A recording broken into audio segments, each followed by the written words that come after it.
முதல்ல நடிக்க வர்றதுக்கு முன்னாடி இந்த நடிப்பின் மேலே உங்களுக்கு இருந்த ஆசையும், நடிக்க வந்ததுக்கு பின்னால இந்த நடிப்பை நீங்க பார்க்குற விதமும் எப்படி இருக்கு? சார் ஆக்சுவலாக வந்து ரொம்ப ஈஸியாக இல்லை, கொஞ்சம் கடினமாக இருக்குது. அதாவது நடிக்க ஆரம்பித்த புதுசோ ஆரம்ப கட்டங்கள் ஓகே.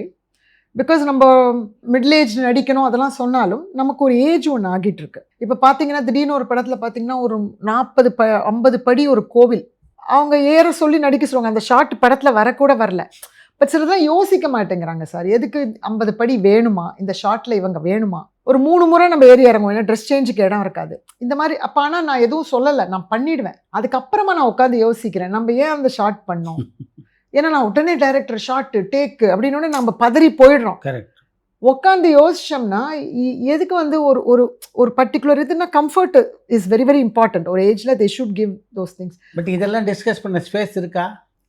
இல்லை சார். இப்போ நான் போன படத்தோட எக்ஸ்பீரியன்ஸ் வச்சு அடுத்த படத்துக்கு தான் அதை கரெக்ட் பண்ண முடியும். இந்த படம் அப்படியே கடகடன்னு ஓடிடுது, ஏன்னா அவங்க ஷார்ட்ல இருக்காங்க. அந்த மொமெண்ட்ல வந்து நான் தான் சொன்னேனே, நான் கொஞ்சம் ரொம்ப எதிர்த்து கேட்க மாட்டேன், இமீடியட்டாக கேட்க மாட்டேன். ஸோ இப்போ நான் யோசிச்சுட்டு இருக்கேன். பிகாஸ் சில திங்ஸை நான் கேட்டுக்கணும் அப்படின்னு நினச்சிக்கிட்டு இருக்கேன், அவ்வளோதான். ஏன்னா சிலதெல்லாம் தேவை இல்லாமல் இருக்குது, சிலதெல்லாம் இருக்குது. ஸோ அந்த மாதிரி சின்ன சின்ன விஷயங்கள். மற்றபடி இப்போ வந்து ரொம்ப எனக்கு வந்து பொறுப்பு அதிகமாக இருக்குது. இப்போ ரீசெண்டாக நடந்த அமரன், லப்பர் பந்து அண்ட் ஸ்டார், இந்த 3 ஃபிலிம்ஸுக்கும் எனக்கு ஃபோட்டோஸ் அனுப்பியிருக்காங்க என்னோட ஆடியன்ஸு.